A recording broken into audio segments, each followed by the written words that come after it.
my Kung Po King prawns. I'm going to add about 2 tablespoons of oil. My minced garlic and my chilli. In there you go. Add my onion, just to soften. Add my carrots and pepper. Add my homegrown tomatoes. 2 tablespoons of sugar. 2 tablespoons of my hoisin sauce. 2 tablespoons of vinegar.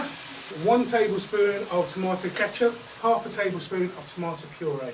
About half a cup of water. This is just corn flour and water, but I just need it to thicken slightly. There's about 14 or 16 king prawns in there. In goes my whisked egg. I'm going to add about a handful of corn flour. The prawns are coated in egg and corn flour. They're only going to take about 2 or 3 minutes to fry off. And we're getting an instant sizzle, which is great.